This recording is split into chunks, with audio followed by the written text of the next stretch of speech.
Permis d'aimer la vie et d'aimer l'amour. Ah oui. C'est lui qui l'a inventé, hein, vous saviez ça? L'amour, c'est lui qui l'a inventé. Ah ouais. C'est Julio. On a demandé à Lina, l'Institut national de l'audiovisuel, notre cousine, et à Marie-Mame Joglou, de redonner la parole à de véritables poètes en la matière. Et c'est vrai qu'à la télé, à la Saint-Valentin, à l'époque, bah, c'était quoi? Des chanteurs, la plupart. Et oui, tout à fait, exactement, c'est ça. L'idée, c'est de faire parler les célébrités. Mais attention, les faire parler non pas sur leur conjoint, tout simplement, mais de leur faire parler de l'amour en général. Parce que c'était des passionnés, ils avaient besoin d'aimer, d'être aimés, et ils aimaient l'amour plus que tout. Et vous allez évidemment reconnaître Jacques Brel, par exemple, qui lui... Vous dites ça, c'est pas parce qu'il est belge? Pas du tout. Et que vous l'êtes aussi. Mais pas du tout. C'est bizarre, vous commencez par lui. Nous, on aurait commencé par Edith Piaf, hein, même. Ou Annie Cordy. Ou Annie Cordy, par exemple. C'est pour Jacques Brel. C'est vrai que je suis pas très objective, effectivement, mais en même temps, c'est un très très grand chanteur, on peut pas le nier. Ah, oui. Et c'était un homme qui aimait vraiment passionnément les femmes, même si lui, en revanche, il mettait l'amitié un peu bien au-dessus de l'amour et il s'en cachait pas, c'est vrai. Et vous allez voir, il est d'une grande pudeur, c'est incroyable. Et là où il parle le mieux d'amour, c'est dans ses chansons. Vous allez voir aussi Barbara, qui, elle a un amour absolument inconditionnel pour son public. Et elle a écrit cette chanson, Ma plus belle histoire d'amour. Et bien sûr, je ne pouvais pas ne pas parler d'Edith Piaf avec Théo Sarapo. Oh là. Je vous l'ai déjà faite, mais je vous la refais parce que j'adore ça. Théo Sarapo, Sarapo, ça veut dire « je t'aime » en grec. Regardez. Ah oui, c'est vrai.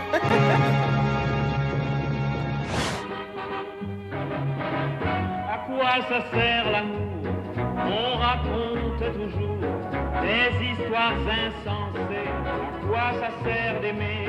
On sait que pour vous, l'amour n'est pas comme mot, n'est pas seulement un thème de chanson. Qu'est-ce que vous attendez? Qu'est-ce que vous avez attendu de l'amour, Edith Piaf? Mais ce qu'il m'a donné, C'est-à-dire? le merveilleux, le triste, le tragique, l'extraordinaire.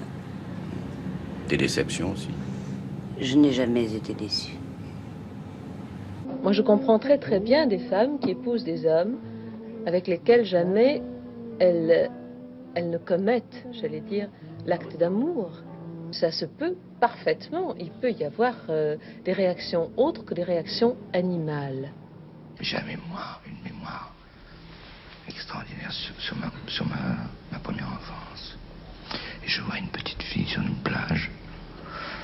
Et on se tenait la main. C'était mon premier amour. Et d'une pureté absolue. Je n'ai jamais plus vécu ça. Quand on n'a que l'amour, mon amour, toi et moi, pour qu'éclate de joie chaque heure et chaque jour. Quand on n'a que l'amour... C'est très difficile de dire aux gens qu'on les aime. Enfin, c'est emmerdant, ce mot a été tellement pillé, détruit, enfin, il ne veut plus rien dire exactement. Et puis j'y arrive pas. Je n'y arrive pas. J'arrive à me le dire. En fait, je pense que tout est amour. Enfin, ma religion, c'est l'amour. Si je n'avais pas chanté, sans doute j'aurais été bonne sœur au putain. Aimer jusqu'à la déchirure, aimer même trop, même mal. Eh bien, je crois que pour moi, la chose la plus importante, c'est l'amour. Je cherche le vrai amour. Et si je regarde en arrière de mon passé, je peux dire que j'ai eu beaucoup d'hommes dans ma vie, mais que ma recherche était toujours l'amour, le vrai. Qu'importe ce qu'on peut en dire, je suis venue pour vous dire ma plus belle histoire d'amour, c'est vous.